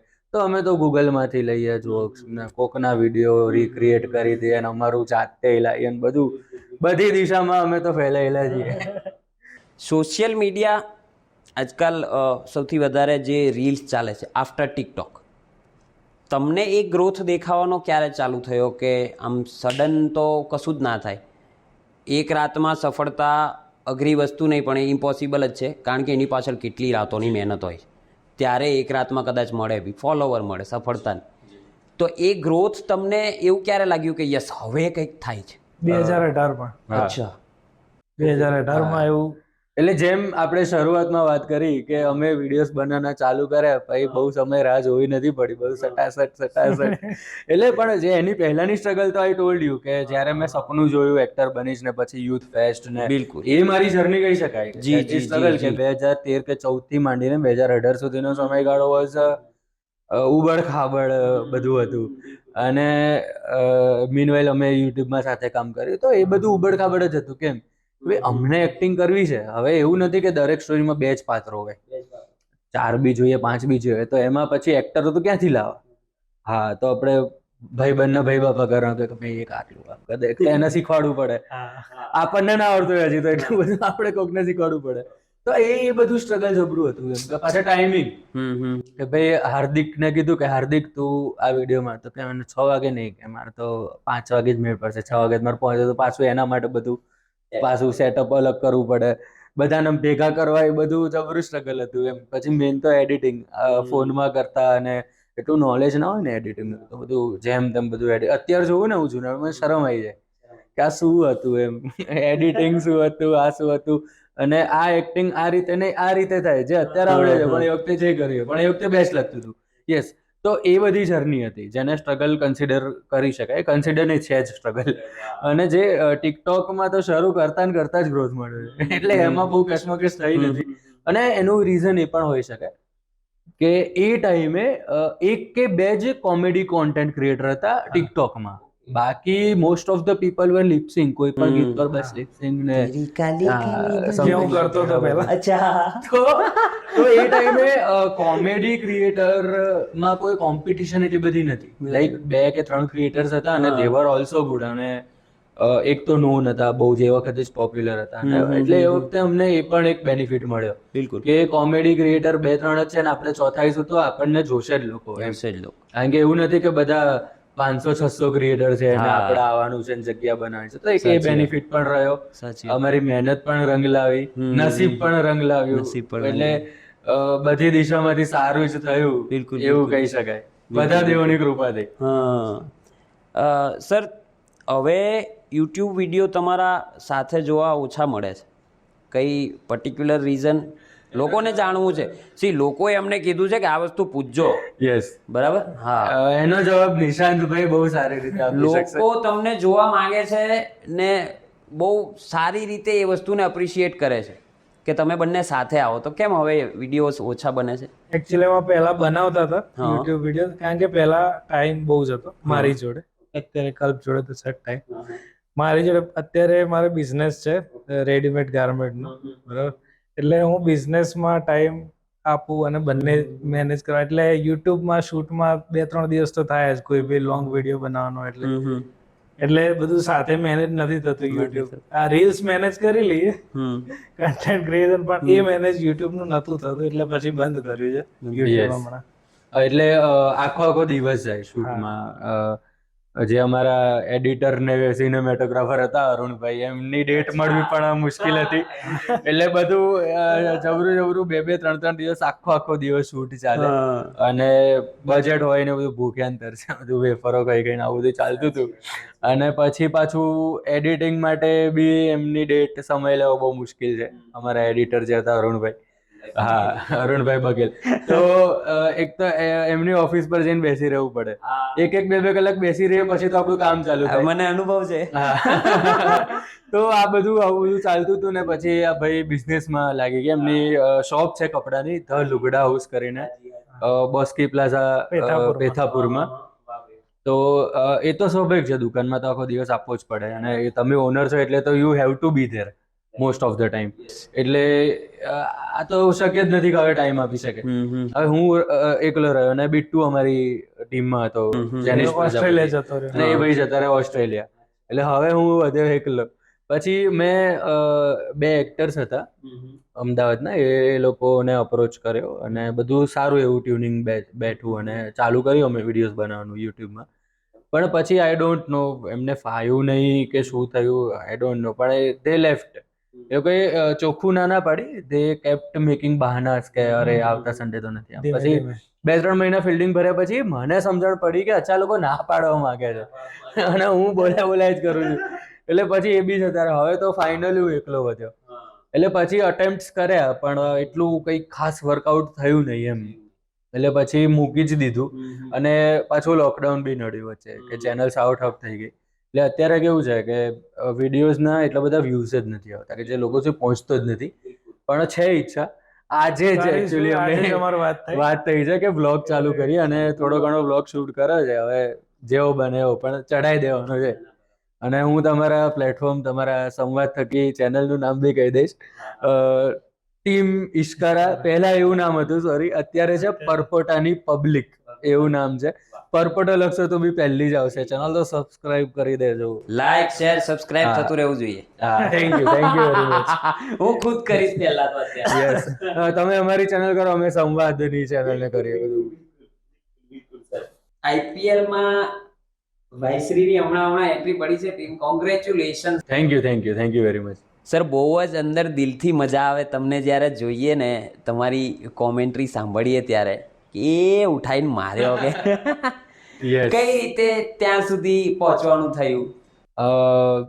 એમાં એવું હતું કે મને એક રેન્ડમ નંબર પરથી કોલ આવ્યો, અને મેં કીધું યસ કોણ? તો કે હું જીઓ સિનેમામાંથી વાત કરું છું, ફલાણા ભાઈ. મેં કીધું યસ.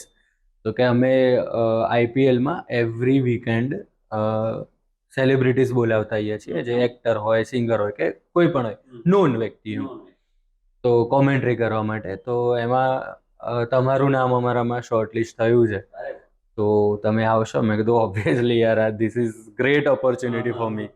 તો પછી થયું ડન, અને હું તો બહુ સખત પેલો બીવાઈ ગયો હતો કે કોમેન્ટ્રી એમ, IPL માં એટલે પછી મેં એમને ચોખ્ખું કીધું, મેં કીધું મને મારી ફાટી ગઈ, મેં કીધું આ સાંભળીને એટલે એમણે મને પેલું મોટિવેશન આપ્યું કે બીવાની જરૂર નથી, કે તમારે તો ગુજરાતી કોમેન્ટ્રી કરવાની છે, કે તમારે લેંગ્વેજ બી તમારી કમ્ફર્ટ છે એમ. અને મેં કીધું પણ ભાઈ મને ક્રિકેટનું નોલેજ છે જ નહીં. મેં કીધું કોઈ યોર્કર બોલ નાખે તો મેં કીધું મને ના ખબર પડે કે આ યોર્કર હતો. મેં કીધું મારા માટે તો ઘા કરીને નાખ્યો તો મને કે આ જ જોઈએ છે. મેં કીધું તો કોઈ વાંધો નથી, મેં કીધું તો આપણે ફોડી નાખીશું એમ. બરાબર. તો પછી બધું વર્કઆઉટ થયું, ડેટ આવી, હું બોમ્બે ગયો અને પેલું પહેલું હતું ને કે ભાઈ આના પછીની ઓવર તમારે છે એમ, ચાલો. એટલે એ વખતે હું પાછો બી ગયો, મેં કીધું યાર. પણ અંદર બેઠા પછી મેં શરૂ કર્યું ને પછી તો જે ડર ગુલ થયો છે ભાઈ, અને પછી મજા આવી. બંને 2 મેચ હતી રવિવારે, તો બંને મેચની બંને ઇનિંગ્સમાં મેં 5-5 ઓવર કમેન્ટ્રી કરી હતી. ફર્સ્ટ ઇનિંગમાં 5, સેકન્ડમાં 5, બીજી મેચમાં ફર્સ્ટ અને સેકન્ડમાં 5-5 એવી રીતે. અને એ લોકોને બહુ જ ગમ્યું, બહુ સખત ગમ્યું. અને સૌથી પોઝિટિવ વસ્તુ એ થઈ કે they added me in Jio cinema creators club, એમાં મને એડ કરે છે. તો એનું બેનિફિટ આઈ ગેસ એ હશે કે ઇન ફ્યુચર જ્યારે પણ જીઓ સિનેમાના કોઈ પણ પ્રોજેક્ટમાં દે નીડ ગુજરાતી ક્રિએટર કે, તો આઈ ગેસ ફર્સ્ટ પ્રાયોરિટી હું હોઈશ. અને મારા સિવાય પણ ગયા છે, આપણે આરોહી પટેલ છે જે લવણી ભવાઈ વાળા, એ પણ ગયા છે. અને as per my knowledge RJ મિત પણ ગયા છે. પછી હમણાં રિસન્ટલી એક છોકરી છે જે કદાચ બેંગ્લોર કે બોમ્બે જ રહે છે, પણ એકચ્યુઅલી ગુજરાતથી છે, ખુશી કરીને, ચશ્મીશ ખુશી એમનું નામ છે સોશિયલ મીડિયામાં. એ પણ હમણાં જઈ આવ્યા. તો આટલા 4 જણા તો અમે ગુજરાતનું નામ. જી મસ્ત, પણ જોવાની ખરેખર મજા આવી હતી. સર, પ્રશ્ન થોડો ઓકવર્ડ છે, મે બી મને પૂછવામાં બી ઓકવર્ડ લાગે છે, બટ સોશિયલ મીડિયાની ઇન્કમ વિશે થોડું જણાવશો? એ તો હું તો ગુપ્ત રાખીશું. ના, મજાક હતી. સોશિયલ મીડિયાની ઇન્કમ છે ને એ ફિક્સ નથી હોતી. ફ્રેન્કલી કહું તો બધું ચઢાવ ઉતાર એમાં પણ હોય છે. એટલે અત્યારે કેવું, પહેલા અમારી સ્ટ્રગલ ચાલે, અત્યારે ફાઇનાન્શિયલ સ્ટ્રગલ ચાલે છે. ઘડી કામ હોય, ઘડી કામ હોય, ઘડી કામ હોય, પણ છે હાલ્યું જાય. આંકડો પૂછી શકું? ના, આંકડો ના પૂછી શકો. બસ આટલું, બસ કે બહુ થયું. ઉધાર માંગે લોકો, આંકડો જાણી ગયા તો આપણે આપતા નથી, કારણ કે પાછા આવતા નથી. એક્ઝેક્ટલી. સર, અત્યારે જે તમારું લેવલ છે, ઘણા લોકો આ લેવલ પર પહોંચીને છે ને ઉત્તંડ થઈ જાય, એરોગેન્ટ. બટ એઝ આઈ નો, જે રીતે મેં તમને સાંભળ્યા છે, લોકો પાસેથી બી સાંભળ્યા છે કે ભાઈ આવા છે, આવા છે, આટલા સરળ કઈ રીતે રહી શકો? નકર આટલી વસ્તુ, આટલી ફેમ, જીઓ સિનેમા, ત્યાર પછી સર તમે બી સર સાથે કામ કરો છો, તમારું પોતાનું બી આટલું મોટું કામ છે, તો બી આટલું સરળ ને સિમ્પલ રહેવું અઘરું નથી? પહેલાથી જ સરળ ને સિમ્પલ છે અને અત્યારે બી છે ને રહીશું જેવા. યસ, સરળતા કેવું છે ભાઈ કે વાત નંબર 1 કે તમે ગમે તેટલી ઊંચાઈ પર જતા રહો, ગમે ત્યાં સુપરસ્ટાર બની જાઓ, પણ એક વસ્તુ હંમેશા મગજમાં રાખવી જોઈએ કે તમે જ્યારે શરૂ કર્યું અથવા તો શરૂ નહોતું કર્યું ત્યારે તમે ક્યાં હતા. એ તમે એ છો, ધેટ ઇઝ યોર ઓરિજિન. પછી તમે ગમે તેટલા ઊંચા જાઓ, ગમે તે, પણ એ તો ભૂલી ના જ જાવ કે તમે ક્યાંથી શરૂઆત કરી હતી. એક વસ્તુ. બીજી વસ્તુ કે તમે આગળ કેમ આવ્યા છો? લોકોના સપોર્ટથી. The people of Gujarat, right? તો એ લોકો સામે થોડી એટીટ્યુડ બતાવે ભાઈ. એ લોકોએ એટીટ્યુડ બતાવ્યો હતો જે તે સમયે, તો તમે પરપોટા બબલ બન્યા જ ના હોત, સમજ્યા? તો એ લોકો દિલ ખોલીને આપણને પેલા વધાઈ લીધા છે કે અરે ભાઈ અમારા ગુજરાતના કોમેડિયન્સ, આ બે સેલિબ્રિટી. તો ભાઈ અમારા માટે બધા સેલિબ્રિટી છે, એ બધા. તો એમને શેનો એટીટ્યુડ બતાવવાનો? તો એવું છે ભાઈ, સરળતા. અને બીજું કે તમે સરળ ના રહો તો તમારી ઇમેજ ડાઉન થતી જાય, ને ના પછી કોઈ બોલાવે, કરે જવા દે ને ભાઈ, એ તો એટીટ્યુડ વાળો છે એવું બધું. અને સ્વભાવમાં પણ નથી અમારા તો. અમે તો હજી જ્યાં બેસતા હતા ત્યાં જ બેસીએ છીએ, ફેમસ થયા પછી પણ એ જ રીતની વાતચીત. અમારા મિત્રોને પણ એવું નથી લાગતું જે જૂના છે. ઇવન અમુક મિત્રો તો એવા છે કે લાઈક એક સમય હોય કે જ્યારે રોજ મળતા ને આખો દિવસ જોડે ફરતા, ને પછી પોતપોતાના કામે લાગ્યું એટલે મળતા ના હોય, તો અમે એમને સામેથી ફોન કરીએ કે ભાઈ ઓ ક્યાં મળવું નથી એમ. કાલે જ અમે એક મિત્રને કોલ કર્યો, વર્ષો જૂનાને, કે ભાઈ મળતા નથી, કે કેટલો ટાઈમ છે એમ. તો અમને તો એવું નથી, અમને તો જૂની વાતોમાં વધારે મજા આવે. આ ફેમ વાળી લાઈફ ઇઝ ગુડ, પણ જે ગોલ્ડન દિવસો હતા ને એના એ તોલે તો તો ભૂલાય જ કઈ જ ના આવે એમ. તો સરળ તો રહેવું જ પડે, કોઈ ઓપ્શન નથી, અને રહેવું જોઈએ પણ ખરું. લોકોને હસાવવા અલગ વસ્તુ છે, પણ આ હસતા ચહેરા પાછળ ખરેખર જે બહાર ચહેરો છે અંદર એ જ છે કે પછી ક્યાંક કંઈક ખૂટે છે, કંઈક ઘૂંટાય છે? દુઃખ દર્દ તો હોય, દરેકની લાઈફમાં હોય દુઃખ દર્દ તો, પણ પરિવારનો સાથ ના મિત્રોનો સાથ હોય એટલે ભૂલી જવાય દુઃખ દર્દ. દાદાની દયા. યસ. મારા લાઈફમાં તો એવો કોઈ પેલું દુઃખ નથી, પેલું હૃદયવાળું દુઃખ કોઈ નથી, પણ એક દુઃખ છે પેલું બીમારી. મને છે ને માઇગ્રેન છે, એટલે મને છેલ્લા 15 વર્ષથી માથું દુખ્યા જ કરે છે, અને 24/7 365 દિવસ. એવું નહીં કે ક્યારેક, મને 24 કલાક માથું દુખતું હોય એમ. એની તીવ્રતા ઓછી વધતી હોય. જેમ કે અત્યારે આપણે આ પોડકાસ્ટ કરી રહ્યા છીએ, અત્યારે મને એક્સ્ટ્રીમ માથું દુખી રહ્યું છે. તો આ હોય છે, અને આ ચાલુ જ હોય છે. એટલે સમજો કે જ્યારે બી વિડીયોઝ બનાવતા હોઈએ, કે IPL ની કોમેન્ટ્રી કરતો હોઉં, કે ઇવેન્ટમાં ગયો, મને માથું દુખતું છે. પણ કોને કહું ભાઈ? અને આ બધું ફેમસ થયા છીએ, આ બધું કરવું જ પડશે ને કરવાનું છે, કોઈ છૂટકો નથી. તો દર્દ સાથે કરીએ છીએ. બાકી ઘણા લોકોને બિલીવ નથી થતું કે ભાઈ આને આટલા ટાઈમથી માથું દુખતું હશે. You want believe. જનરલી કોઈને માથું દુખે તો વ્યક્તિ સૂઈ જાય, એટલે એને મટી જાય. કોક મેક્સિમમ બામ લગાવીને સૂઈ જાય, અને છેલ્લા લેવલ પર આવે તો ગોળી ગળી લે. મારે પહેલું લેવલ જ ઇન્જેક્શન લેવું પડે છે માથું દુખે એનું. ઇન્જેક્શનથી જ મટે છે. અને અત્યારે તો એ લેવલ પર છું કે ઘણીવાર ઇન્જેક્શન પણ અસર નથી કરતું, અને પછી ઇન્જેક્શનની ઉપર બી એક ડ્રગ આવે છે જે પ્રિસ્ક્રિપ્શન વગર મળે બી નહીં, એ ના લેવું જોઈએ. તો એ જે ગોળી છે એનાથી જ માથું મટે એમ. એટલે બહુ ખરાબ હાલત હોય છે. ઇવન કોમેન્ટ્રી કરવા ગયો ને હું મુંબઈ, ત્યારે પણ 2 દિવસ હતું, શનિ અને રવિ. તો શનિવારે we were suppose to shoot a reel there, pre promotion માટે. તો એ વખતે મને માથું દુખતું હતું, મેં ચાલુ દુખાવામાં રીલ શૂટ કરી, બધું કર્યું. આવી લાઇટ્સ બધી ભપકાદાર ને બધું એ શૂટ કર્યા પછી મેં ત્યાં ઓફિસમાં જ ઇન્જેક્શન લીધું. એટલે આવું હતું. અને મેં બીજું ઇન્જેક્શન ખરીદી બી લીધું. મેં તો કદાચ કોમેન્ટ્રી પહેલા જરૂર પડે તો હું લઈને જ ફરતો હતો ત્યાં ઇન્જેક્શન. પણ ભગવાનની દયા કે ના જરૂર પડી. પણ છે આવું બધું, મારી સ્થિતિ આવી છે. એટલે આ ચહેરા પાછળ દર્દ છે, આ ચહેરા પાછળ નથી. છે દર્દ તો હોય. પણ તો કેવું પડે ને કયું દર્દ છે, બધું છૂપું રાખો છો. એટલે આવું કોઈ પર્ટિક્યુલર દર્દ નહીં તે કીધું. અચ્છા, માઇગ્રેન કે એવું. હેલ્થમાં તો બધું સારું છે. ઓકે, દાદાની દયા. હતાશ છે એવું કહેવા માંગે ભાઈ? હતાશ છે ના. તો બીજું તો હતાશ વાળું દર્દ હોય ને, ફિઝિકલ પેઇન ના ફિઝિકલ ના હોય. હોય તો મેન્ટલ હોય, કઈ ને કઈ. હા, કઈ નહીં, હું તારી એ જોડે. તો હોય યાર, જવાબદારીઓ બધી. પત્ની પીડિત છો તમે? હા, એ તો છે. મારી એ તો જેમ? તું પણ છે. હા, તમે છો? હા, તમે. પત્ની હા. પીડિત? હું કોણ નથી સાહેબ? પત્ની અરે. પીડિત દુનિયામાં કોણ નથી? કોણ નથી? હાય રામ. કઈ નહીં, આ મુદ્દો જાજો ચર્ચા કરીશું ને. તમારી જ રીલો મારી પત્ની મને બતાવીને મને પીડા આપે છે. આપણે આ ચર્ચા લાંબી ચલાવીશું, પછી અમારા પતિની પોડકાસ્ટ જોશે, પછી ત્યાં અટકાવશે, પોઝ કરશે ને માર પડશે, આપણે આગળ કાપી વધીશું. નાખજો, મારી વાત કાપી નાખજો. સર, જ્યારે ફેમ મળે ને, ફેમ સાથે ક્રિટિસિઝમ બી આવતું હોય, યસ. લોકોની નેગેટિવ કમેન્ટ્સ બી આવતી હોય. પછી કોમ્પિટિશન કહી લો, કે જે તમને જોવા નથી માંગતા કારણ કે એનું ચલાવવા માંગે છે, એના લીધે બી ઘણી વસ્તુઓ નેગેટિવલી આપણને મળતી હોય છે. તો એ કઈ રીતે હેન્ડલ કરો છો? ઇગ્નોર. સીધું સિમ્પલ, ઇગ્નોર.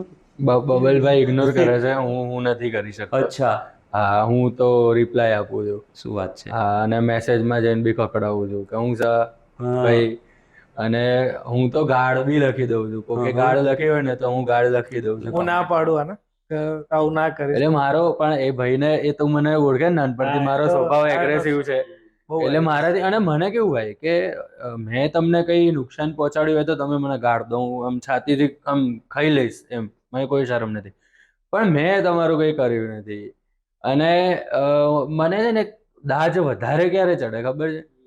કે જેણે ગાળ લખી હોય ને એની પ્રોફાઇલ ખોલો ને એટલે તો તમને લાગે કે હા ભાઈ બહુ સાત્વિક માણસ ને બહુ સંસ્કાર વાળો ને મા બાપનો લાડલો ને સ્ત્રીઓની રિસ્પેક્ટ કરવા વાળો, એવું લાગે. એની પ્રોફાઇલ એવી રિપ્રેઝેન્ટ કરતી હોય ને, અહીંયા એને લખ્યું હોય ગાળો. હવે મારા મમ્મી મારા બેન બધા યુઝ કરે છે ઇન્સ્ટાગ્રામ. મારી ફિમેલ ફ્રેન્ડ્સ હોય, મારા પત્ની છે, મારા સાસુ છે, ઘણા બધા ટૂંકમાં. તો એ લોકો વાંચશે તો એ કેટલું ઓકવર્ડ થઈ જાય ને. Awkward થઈ જાય, awkward થઈ જાય. ઘણી વખત મારા મમ્મી મને સ્ક્રીનશોટ પાડીને મોકલતા હોય છે કે બિલકુલ. બેટા આમાં ગાળ આવી છે, તું ડિલીટ કરી દે. મેં તો હું એ કમેન્ટ ડિલીટ કરીશ ને એટલે પેલો વધારે ફૂંકરીને બીજી 4 લખશે. મેં તું કાં તો પડી રહેવા દો, અને પડી રહેવા દો એટલે મેં એના મેસેજમાં જઈને તો ખકડાઈ દીધો જ હોય. પણ અમુક વાર કમેન્ટમાં રિપ્લાય કરી દઉં છું. એટલે ક્રિટિસિઝમ ઇઝ ઓકે કે ભાઈ અમને તમારો આ વિડીયો ના ગમે તો એ ભાઈ ના ગમે તો ના બી ગમે કોઈને, એવું તો ફરજિયાત નથી કે બધાને ગમે. પણ ગાળ જેમ કે બાયલા આ બધું ભાઈ કેમ ભાઈ વાય શું કામ? અને તું બાયલો કરું, તું રૂબરૂ આવે તને ખબર પડશે હું બાયલો છું તું બાયલો છું. એટલે છે આવું બધું. એટલે હું ટીકા કારણ વગરની ખોટી ટીકા મારાથી તો સહન નથી શાંત થતી. થઈ જા, શાંત. હું ઇગ્નોર ના કરી શકું ભાઈની જેમ. તમે ઇગ્નોર કરી દો. હા તો કરી દે. સખત અલગ નેચર છે તો બી લાઈક 20 વર્ષોથી સાથે હશો? હા 20 વર્ષ તો 20 તો હશે જ. હશે જ એટલા તો. બરાબર. કારણ કે 20 ઓપોઝિટ અટ્રેક્ટ્સ એક્ઝેક્ટલી. એ લાગુ પડે અમારે. આ બેલેન્સ રાખે. અમારે બી બહુ રકઝક થતી હોય છે ભાઈ. તમે 24 કલાક અમારી જોડે રહો તો અમારા મત બહુ અલગ હોય છે. મતભેદ છે પણ મનભેદ નથી. અમારા વચ્ચે એ વસ્તુ છે. એટલે અમારી ચર્ચા કોક જોઈ તો એવું લાગે કે બાદશાહ લોકો 10-20 સેકન્ડમાં બાદશાહ, પણ એવું હોતું નથી. એમ ખોટું લાગે નો ડાઉટ અમુક વખત એકબીજાનું, પણ બધું નીકળી જાય છે. પછી કહેવાય બી જાય કે ભાઈ મને આના કેવું. ના આપી બોલીએ પાછું, એવું નહીં. હા, પીટાઈ કરીએ છીએ. 1-2 મહિના નહીં બોલવા. હા અમે તો નથી બી બોલતા, વચ્ચે વચ્ચે એવું થાય છે બોલવા અમારે. લાગવાનું એવું. આ વિડીયોઝ હમણાં જે યુટ્યુબના બંધ થયા ને તેના પરથી લોકોને એવું લાગે છે કે તમારી વચ્ચે કંઈ થયું છે. ના રીલ્સ તો ચાલુ હતી યાર, યુટ્યુબ વિડીયો બંધ થયા ના હતા. એવું તો યુટ્યુબ વિડીયો તમને કીધું ને મેં કે બિઝનેસ ને એ બધું. તમે મને કહી દીધું પણ પબ્લિકને એવું લાગતું. ના પબ્લિકને પણ ક્લિયર કરીએ છીએ કે યુટ્યુબ વિડીયોઝ બંધ થવાનું રીઝન તો ભાઈની જોબ, બિટ્ટોડાનું ઉડી જવું ત્યાં, અરે સોરી ભાઈની જોબ નહીં, ભાઈનો બિઝનેસ, બિટ્ટોડાનું ઉડી જવું અને બધું સેટિંગ ના થવું. બધું હું એકલો તો પછી હું કરું ભાઈ? થશે પક્કા કરીશું અમે છે ને, 100% vlog ને એવું થશે. ચાલુ કરવાના છે. વિચારીએ છે. ચો વિચારીએ છે, આજ તો શૂટિંગ ના કર્યું, આજે ને એનું ને એનું આજે બધું કર્યું. ઘરનું બતાવીને કે ના એ આયા તો તો વ્લોગ પણ આ પેલા વિડીયોઝ નો બધું થશે બધું શોર્ટ ટાઈમમાં. સર અત્યાર સુધી જે બી થયું પોઝિટિવ નેગેટિવ મસ્ત રહ્યું. એઝ અ કન્ટેન્ટ ક્રિએટર ભવિષ્ય આજથી 10 વર્ષ પછી ક્યાં વિચારો છો તમે? ભગવાન શ્રી કૃષ્ણે એક વાત કીધેલી છે કે જે વીતી ગયું છે એ તો બદલાવાનું નથી, એને વિચારીને તમે પસ્તાશો, બીજું કંઈ થવાનું નથી. અને ભવિષ્ય તમારા હાથમાં નથી, કારણ કે એ વિષ્ણુ નારાયણના હાથમાં છે. અને જે છે એ બસ વર્તમાન છે, તો વર્તમાનમાં જીવો અને એને માણો. એટલે એવું હું તો વિચારતો નથી આગળ શું થશે. એટલે હું એવું કઈ ઇમેજિન નથી કરી શકતો પણ કે આવું થશે, હશે સારું આવું હશે. થશે. પણ એટલું મને શ્યોર છે માઇન્ડમાં કે સારું જ થશે, કારણ કે મને વિશ્વાસ છે એમના ઉપર. અને વિશ્વાસ એકલો કાફી નથી, વર્શિપ કરવું પણ જરૂરી છે, પૂજા પાઠ કરવું, અને એ અમે બંને કરીએ છીએ. તો અને કેવું ભાઈ ખબર છે કે મને તો બધું દેખાય એમ, રિઝલ્ટ દેખાય એમ. ભાઈ આપણે પૂજા પાઠ કરીએ છીએ અને આપણે સ્પેસિફિક કોઈ કામ અટકી રહ્યું છે તો પાછું એ રેગ્યુલર રૂટીન તો મંદિરે જઈએ જ છીએ, એ દિવસે પાછું ભગવાનને કહે કે આ પેલું કેમ તમે અટકાઈ રાખ્યું ભગવાન, તો એ ક્લિયર 2-3 દિવસમાં ક્લિયર થઈ જ જાય એમ. એટલે મને વિશ્વાસ છે એમના ઉપર. એટલે હું ભવિષ્ય એવું ઇમેજિન નથી કરતો કે આ 10 વર્ષ પછી આવું છે, પણ એટલું ખબર છે કે જોરદાર હશે. આજે છે એનાથી જોરદાર 10 ગણું હશે. એટલે ભગવાનમાં વિશ્વાસ કરો? બહુ સખત બંને ને પૂજા પાઠ ઘરે રેગ્યુલર સાળંગપુર દાદાના દર્શન રેગ્યુલર. હા ભાઈ બહુ જાય છે, હું પણ ગયો છું દર્શન કરવા માટે. અને કેવું છે મારું તો રૂટીન છે, હું કહું. હા બિલકુલ. સવારે ઉઠ્યા પછી નહીં ધોઈને એમ વિષ્ણુ સહસ્રનો પાઠ કરવાનો, પછી હનુમાન ચાલીસા, પછી દત્ત બાવની, પછી સૂર્યનારાયણને જળ ચડાવવાનું, પછી તુલસી પત્ર લાલજી મહારાજને અર્પણ કરવાનું, પછી જળ ચડાવવાનું પીપળે જઈને પિતૃઓને, પછી મંદિર જવાનું, શિવ શક્તિ જે છે શક્તિના દર્શન કરવાના, પછી શિવલિંગ પર જળ ચડાવવાનું, કાળા તલ ચડાવવાના, બધું માગી લેવાનું, અને છેલ્લે એવું કઈ નીકળવાનું મંદિરમાં કે હું નીકળું છું તમે મારી સાથે ચલો, આવું રોજ એટલે તમે સાથે છે થ્રુ આઉટ ધ ડે. તો અને બહુ ભાઈ ફેર પડે છે જબરજસ્ત. પોઝિટિવિટી અલગ લેવલની. હા, અને પેલું અટકવા ના દે તમને. હા કઈ બી પરિસ્થિતિ હોય તમને કદાચ એવું લાગતું ખરે યાર, ધારો કે એક્ઝામ્પલ કે ફાઇનાન્શિયલ પ્રોબ્લેમ આવ્યો, યાર 2 દિવસ પછી યાર અહીંયા આટલા ચૂકવવાના છે, હાલ આપણી જોડે છે નહીં યાર, એવું ટેન્શન થાય ને. અને એ ચરમસીમા પર પોતે ટેન્શન, એની પહેલા તો ક્યાંકથી કઈ બી કંઈક થઈ ગયું હોય, કામ આવી ગયું હોય, પૈસા ગમે તે, કાં તો પેલી ડેટ ડીલે થઈ ગઈ હોય ચૂકવવાની, કાં તો પૈસા, મારું પ્રોબ્લેમ સોલ્વ થઈ જાય છે. હું પહેલા બહુ ટેન્શન લેતો હતો, હવે ઇવન મારી પત્નીને અમારે અમુક ચર્ચા થાય ને તો હું પૂછતે કે યાર પેલું મેં તો ભાઈ થઈ જશે, તો કે ક્યાં કોઈ અણસાર નથી થવાના, મેં તો થઈ જશે, થઈ જ જશે. કોઈ એવો પ્રસંગ એક કહેશો જે રિયલ બન્યો હોય, કોઈ પણ બધું નાનું નાનુંથી માંડીને મોટું બધું ઘણું છે. જેમ કે ફાઇનાન્શિયલ પ્રોબ્લેમ્સ મારા ઘણી વખત એવું થયું છે, એમ કે મને એવું હોય કે યાર શું થશે એમ, પણ એ લકીલી પૂરું થઈ ગયું હોય, અને આમ ચમત્કારિક જ લાગે તમને કે આના કોઈ ચાન્સ જ નતા એમ, કે આ ઘટના અત્યારે આ ટાઈમે આ ડીલ ક્રેક થાય કોઈ ચાન્સ નતા એમ, અને એ થઈ જાય. અને કટ ટુ કટ એટલી સરસ અમાઉન્ટ આવે કે પેલું પતી જાય જે ચૂકવવાનું હોય, અને એની ઉપરના પૈસા સેફ અમાઉન્ટ બી રહે આપણી જોડે. પછી એક ગજબનો કિસ્સો એવો છે કે કોવિડની સેકન્ડ વેવ ચાલી રહી હતી. મારા જે બહેન છે સગ્ગા, શી વોઝ પ્રેગ્નેન્ટ, અને એમને કોવિડ થયો હતો, અને એમને દાખલ કર્યા હતા ત્યાં બરોડાની સિવિલમાં, અને શી વોઝ ઓન ઓક્સિજન. અને તમને ખ્યાલ હોય તો કે ઓક્સિજનના પર્સન્ટેજ હોય એમાં, કે પેશન્ટ 40% શ્વાસ જાતે લઈ રહ્યું છે તો એને 60% ઓક્સિજન આપો, તો એ રીતે હોય. તો મારી બેનનું બોડી ઓક્સિજન લઈ જ નહોતું રહ્યું જાતે, 100% ઓક્સિજન પર જ જીવતી હતી. એનો મતલબ શું છે કે તમે હટાવો માસ્ક તો એ ડેડ બોડી છે, આ લેવલ પર હતું. અને ડોક્ટર ટોલ્ડ અસ કે ક્રિટિકલ છે એમ, અને કે ચાન્સીસ ઓછા જ છે. તો we were crying like the whole family, and we started chanting Mahamrityunjaya mantra, everyone, my father, my mother, હું, મારા બીજા બેન, મારા જીજાજી, મારા મામા મામી, મામાના છોકરા છોકરી, નાની, બધા જ. અને લાઈક વિધિન ફ્યુ અવર્સ, 2-3 એટલા કલાકમાં તો ડોક્ટરનો કોલ આવ્યો કે she is totally out of danger. અને આ આખું ચમત્કારિક છે કે આટલું જલ્દી 100% ઓક્સિજનમાં હોય વ્યક્તિ, અને એનું આટલા કલાકમાં આ લેવલ પર સ્ટેબલ થવું ને, એ આખું અલગ જ છે. તો ત્યારે આઈ ફેલ્ટ યાર કે ભાઈ પાવર છે યાર, મહામૃત્યુંજય મંત્ર છે યાર, શિવજી છે અને ભોળાનાથ છે, તમે એમની જોડે આજીજી કરીને માગો રડતા રડતા, ને ના આપે તો વાત પતી ગઈ. તો આ સૌથી ગજબનો અનુભવ છે એમ, કે જબરજસ્ત. એ વખતે રૂંવાટા ઊભા થઈ ગયા હતા. અને નાના નાના અનુભવ પહેલા મને બહુ થાય છે કે હું મંદિરે જ્યારે જળ જાઉં પછી હું શિવલિંગને આમ છેલ્લે અડું છું, હર હર મહાદેવ કરીને.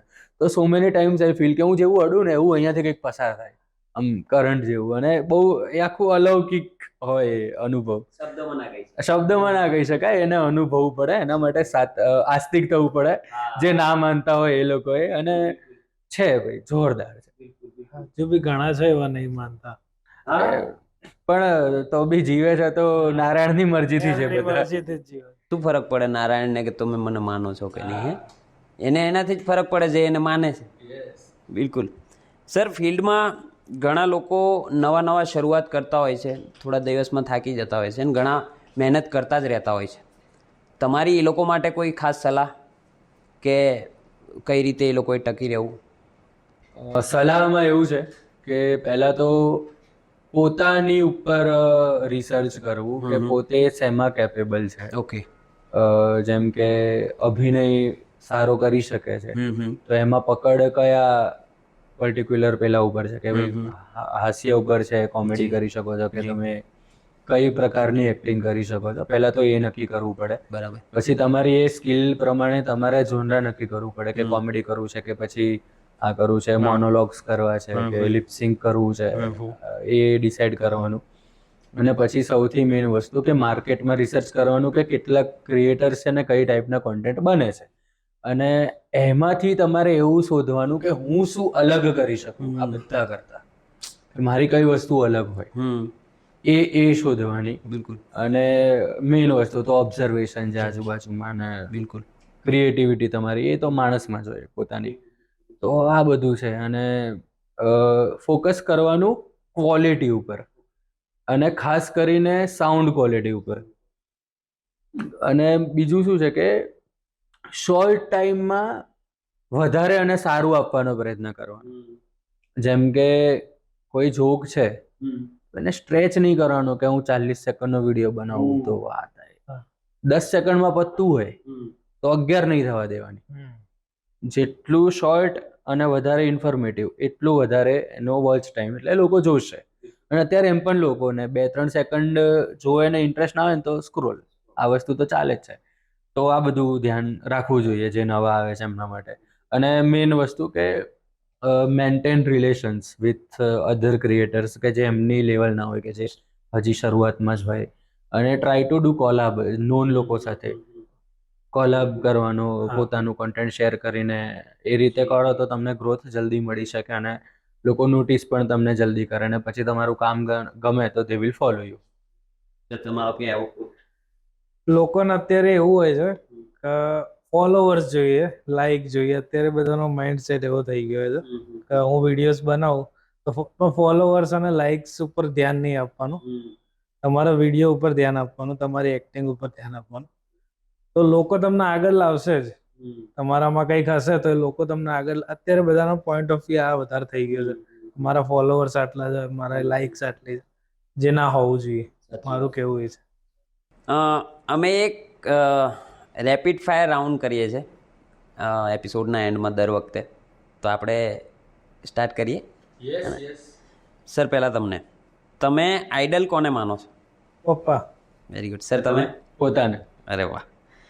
કોમેડી સિવાય બીજો પ્રિય વિષય? બિઝનેસ મારો. ઓકે. સર તમે? અભિનયના બધા જ રસ, જે હાસ્ય સિવાયના 8 રસ છે એ બધા જ. બધામાં લડી લેવાનું થાય છે? બધામાં લડી લેવાનું થાય. સર તમે? નવરાશના સમયમાં સૌથી વધારે શું કરવું ગમે? ફોનમાં ચડવું, પડી રહું, પછી સમાચાર ન્યૂઝપેપર પેલું આવે છે ને શબ્દકોશ ભરવાનું, એ ભરું. સર તમે? રીલ્સ, અને કારમાં આવું તો હનુમાન ચાલીસા અને બજરંગ બાણ. બિલકુલ બિલકુલ બિલકુલ. હવે ભગવાનનો જ સવાલ પૂછું. સર તમને પહેલાં પૂછું કે એક દિવસ હનુમાનજી મળી જાય, શું કરો આખો દિવસ? કે આજ તું મારા સાથે આખો દિવસ શું કરો? બહુ અઘરો સવાલ કરી દીધો. હનુમાન દાદા મળી જાય તો એમના જોડે હું રામ નામની ધૂનમાં જોડાઈ જાઉં. અરે વાહ, ક્યા વાત. એ જ છે જે છે. યસ. હું એમના ચરણોમાં મારી જાતને અર્પણ કરી દઉં કે હવે મને લઈ જ જાઓ, એક દિવસ માટે નહીં, મને લઈ જ જાઓ. અને તમે બસ જે કહો, આપણે શ્રી રામના દર્શન કરીએ, તમારા દર્શન થઈ ગયા, બસ એમની સાથે જ રહું, જીદ કરું હકથી કે મને ક્યાંય મોકલવાનો નથી, જોડે રાખો. વાહ વાહ વાહ, ગ્રેટ. સર તમને એક સપનું એવું કે જે પૂરું કરવું જ છે? એક સપનું હતું જે પૂરું કરવું હતું, જે થઈ ગયું છે. હું મારું સપનું જીવી જ રહ્યો છું. યસ. અને હવે એવું સપનું છે કે મારા જે સાકાર થયેલા સપનાને હજી સારામાં સારું બેટર બનાવું. તમારે? મૂવીમાં કામ કરવું છે. અરે વાહ, ક્યાં વાત. કયા જનરમાં? કોમેડી જ? Comedy mostly. Very good very good. Sir બહુ મજા આવી ખરેખર વાતો કરીને. તમારા 10-20-25 સેકન્ડની રીલ જોવા પાછળની છે ને અઢળક મહેનત હોય છે. તમે એમાં ગમે તેમ કમેન્ટ કરી દો છો કે ગમે તેમ બોલી દો છો તો લોકોને પર્સનલી પણ લાગતું હોય છે. સો કોઈ પણ ક્રિએટરની આગલી છબી જોયા પહેલાં એના બેકગ્રાઉન્ડ વિશે વિચારજો. એમને કેટલી મહેનત પડી છે, એમની ફેમિલી પણ એમને ફોલો કરતી હોય છે, એમના જે મિત્રો હોય છે તે પણ એમને ફોલો કરતા હોય છે. તો કોઈને ખરાબ કમેન્ટ આપણે ના કરશું. બીજી વાત રહી આમની સ્ટ્રગલની. બધાએ તમે એમને પડદાની આગળ જોયા છે, પડદાની પાછળની લાઈફ આજે તેમણે તમને જણાવી. તો એમાંથી શીખજો અને હંમેશા આમની જેમ જ વિધાઉટ ગિવિંગ અપ કરવાનો તો ક્યારેય ટ્રાય બી ના કરતા. જેમ બબલભાઈ અને પરપોટાભાઈએ પોતાની લાઈફને સ્ટ્રગલથી જીવીને આગળ વધ્યા છે, તે રીતે જ તમે મહેનત કરીને આગળ વધ્યા. તો આજના એપિસોડમાં આપણે બબલભાઈ સાથે અને પરપોટાભાઈ સાથે વાત કરીને ખૂબ ખૂબ એન્જોય કર્યું. શોને લાઇક કરજો, શેર કરજો અને સબસ્ક્રાઈબ કરવાનું ભૂલતા નહીં.